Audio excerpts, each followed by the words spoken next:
Hello, अस्सलाम वालेकुम। मैं प्रोफेसर शमीम अहमद अपने यूट्यूब चैनल पर आप लोगों से मुखातिब हूँ।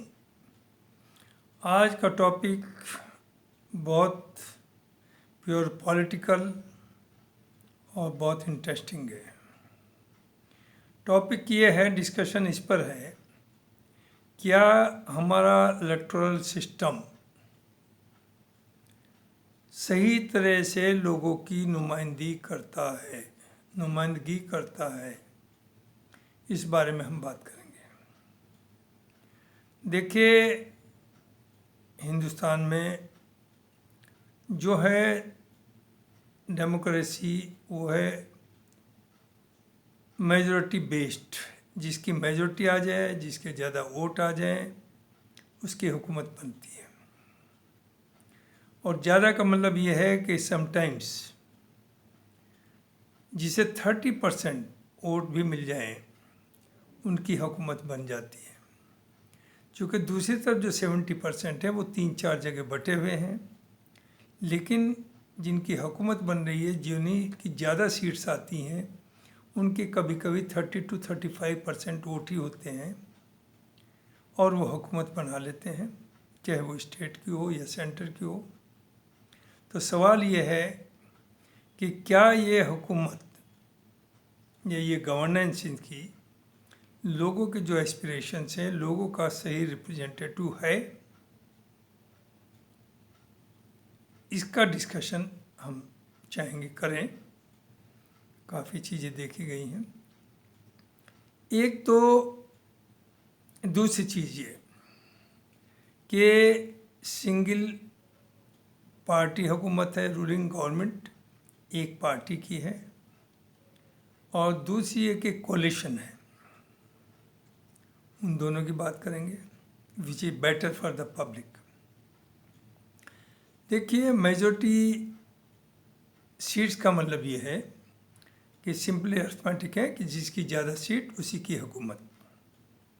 लेकिन जैसे अभी कहा कि 30 और 35% जिसे वोट मिलते हैं, जिसके खिलाफ 65 से 70% वोट हैं, वो तो मुखालफत में बैठते हैं। 30-35% वाले हुकूमत करते हैं और उन पर किसी तरह का लगाम नहीं, वो जो चाहें वो मनमानी कर सकते हैं।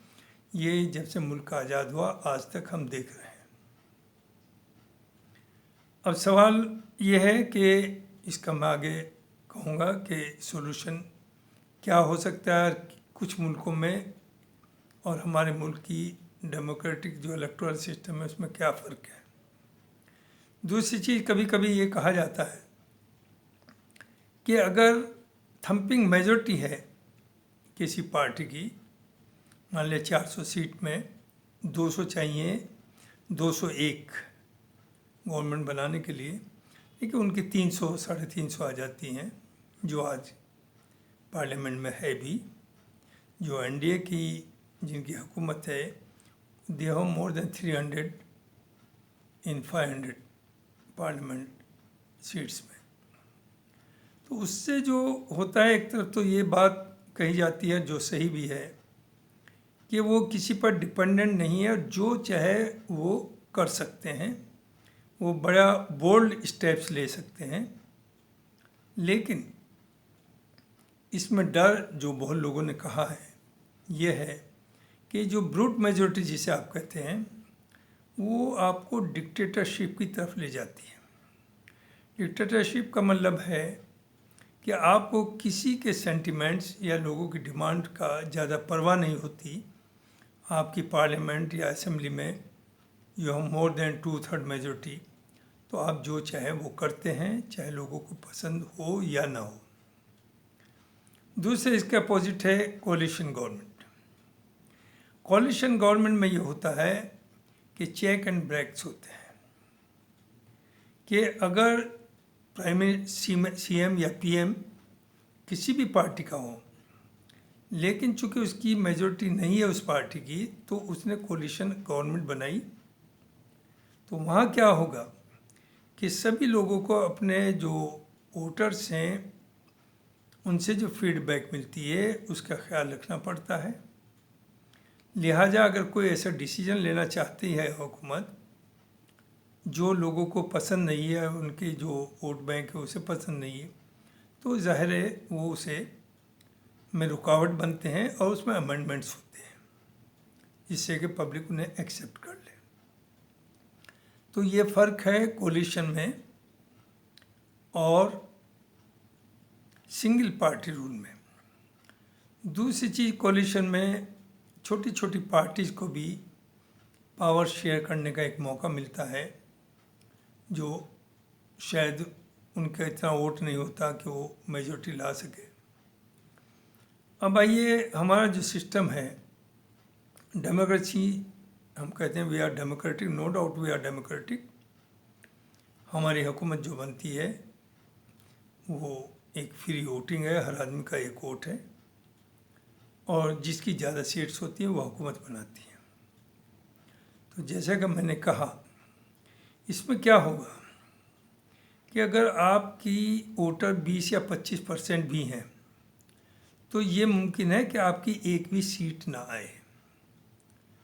तो उसका असर ये होता है कि जबकि आपके 20 या 25 इवन ज़्यादा भी परसेंट, या आपके चलिए मैं कहता हूँ 5% वोटर्स हैं, तो आपका तो कोई भी नुमाइंदा पार्लियामेंट या असेंबली में नहीं जा पाएगा इतने कम परसेंटेज पर।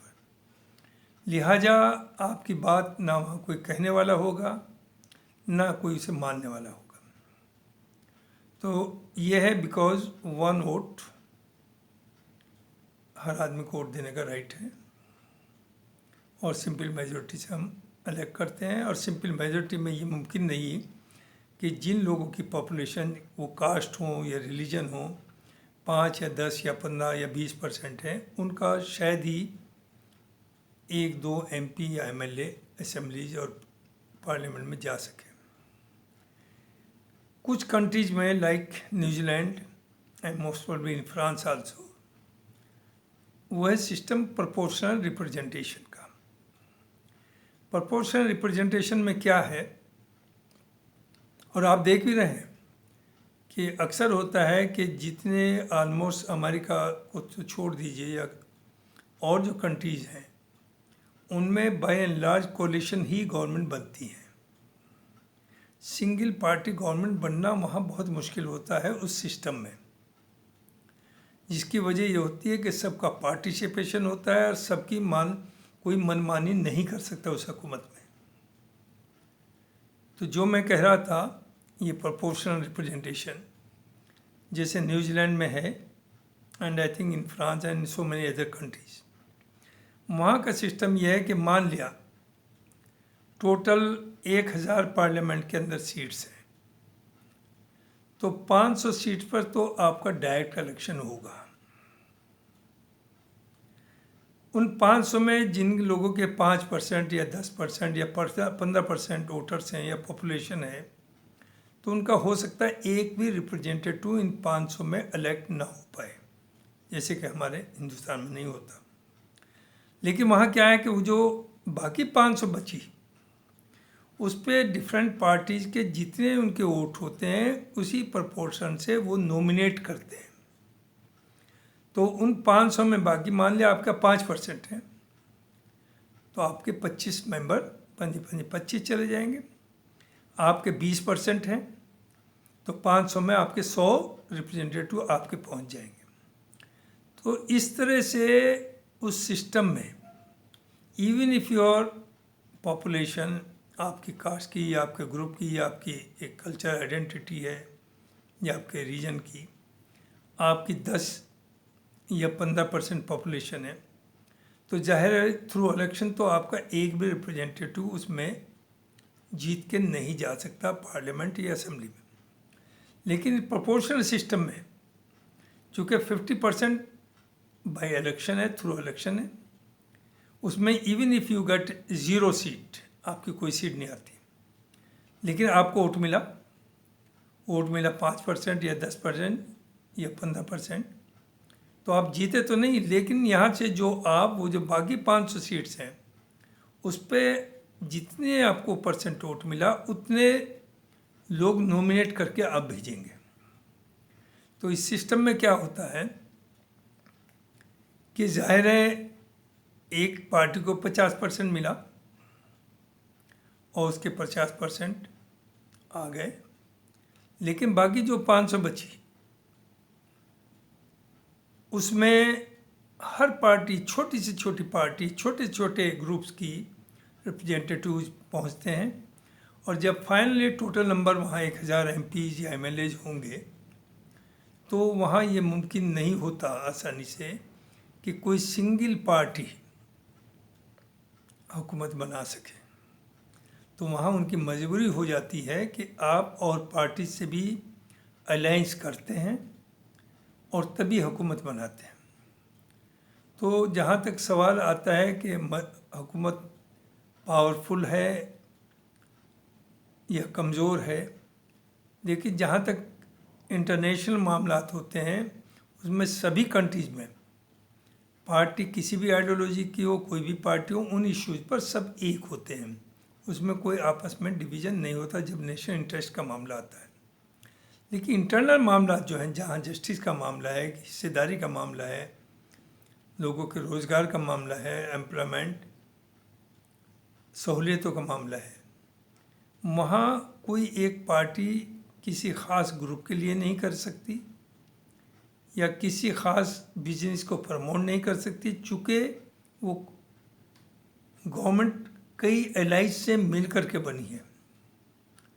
तो अभी मुझे याद है पिछली एक हुकूमत ने, एक शायद अटल जी के टाइम में एक कमेटी भी बनाई गई थी कि ये देखा जाए कि क्या हमारे इलेक्टोरल सिस्टम जो है वो रियल रिप्रेजेंटेटिव है पब्लिक का। और उसमें एक शर्मा जी थे जो कांग्रेस के बहुत बड़े लीडर थे, most probably he was the coordinator. कुछ काम हुआ था, उसके बाद वो बात ख़त्म हो गई थी, लेकिन हुआ।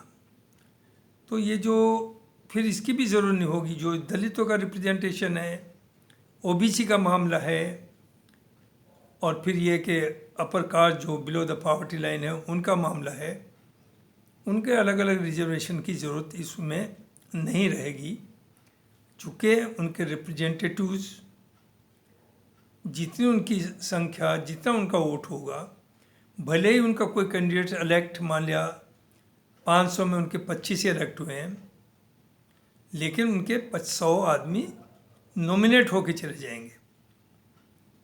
तो इस तरह से वो जो सिस्टम है वो लोगों के पब्लिक के इंटरेस्ट में भी है, और उसमें एक कहिए कि इंक्लूसिव पॉलिटिक्स है।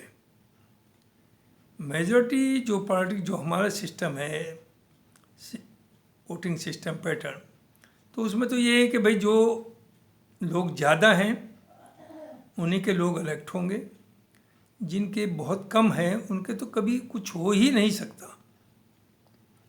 इवन दलित ले लीजिए, अगर दलित अलग से इलेक्शन लड़ता है तो 22% है, तो उनकी सीट कितनी आ जाएगी पार्लियामेंट में? अगर रिजर्वेशन ना हो, वैसे आप लड़ाएं तो कितने आ जाएंगी? 20-25। उसी तरह से असेंबलीज में। तो इसलिए मैं भी ये समझता हूँ कि एक तो कोलिशन, उधर जो मामला था कि coalition government is better for the public as compare to single party government. उसी तरह साथ साथ जो ये प्रोपोर्शनल रिप्रेजेंटेशन है, जिसमें आधी सीट थ्रू इलेक्शन है, आधी थ्रू नॉमिनेशन है, वो बेटर है as compare to other system. तो यही मुझे थोड़ी सी बात करनी थी। और हम लोगों के लिए, ख़ास तौर से इंडिया के लिए, जहाँ रोज़ाना आवाज़ें उठ रही कि हमारा रिजर्वेशन हो, असेंबली में हो, पार्लियामेंट में हो, और कोई ना कोई प्रॉब्लम उठती रहती है, तो ये सब प्रॉब्लम्स उसमें ख़त्म कर देंगी। तो नो डाउट वैसे भी और भी बहुत सी चीज़ें हैं, अच्छाई भी हैं, बुराई भी हैं। तो इलेक्टोरल सिस्टम जो है हमारा, उसे दोबारा जो वो है उसके रूल्स रेगुलेशन, उसे दोबारा स्टडी करने की ज़रूरत है, उस पर नज़र ध्यान देने की ज़रूरत है। उसमें बहुत सी खामियां हैं, जैसे डिफेक्शन ही का है 2/3, तो ये था कि 2/3 से कम है तो नहीं कर सकेंगे, लेकिन लोगों ने तरकीब निकाल ली कि मान लिया हमें 15 आदमी चाहिए और दूसरी पार्टी से 2/3 के लिए कोई आ नहीं पा रहा, इतने नहीं डिफेक्ट हो पा रहे, तो आप क्या करते हैं, वहाँ से 15 लोगों को रिजाइन करा दिया और आपकी मेजॉरिटी हो गई। और उसके बाद उन्हें इलेक्शन लड़वा दिया अपने उस पर, वो आ जाते हैं, पैसा भी मिल गया, वो इलेक्ट भी हो गए। तो उसमें ख़ास तौर से even if the present system continues, अगर कोई इलेक्ट होने के बाद रिजाइन करता है तो एक तो जितना खर्चा हुआ है उसके इलेक्शन के ऊपर वो पूरा उसे जमा करना चाहिए। नंबर 2, 5 साल तक कम से कम, जब तक कि वो हुकूमत चल रही है, उससे इलेक्शन लड़ने का राइट नहीं होना चाहिए। अगर आप इसे इम्प्लीमेंट कर दें तो ये जो हॉर्स ट्रेडिंग है, पहले तो हॉर्स ट्रेडिंग होती थी कि इधर के एमएलए उधर, उधर के एमपी उधर, अब वो इस तरह से है कि बहुत और आसान हो गया कि आपको दूसरी पार्टी के 100 में एमएलए हैं या एमपी हैं, तो 100 में से 66 को तो डिफेक्ट कराना आसान नहीं, लेकिन आपको ज़रूरत है सिर्फ 15 की, तो आपने उस पार्टी के 15-20 को, जो चल रहा है सबको मालूम है, लेन देन होता है, रिजाइन करा दिया और आपने हुकूमत बनाई, जो मध्य प्रदेश में हुआ, जो उससे पहले कर्नाटका में हुआ था, ये सब चलता रहता है।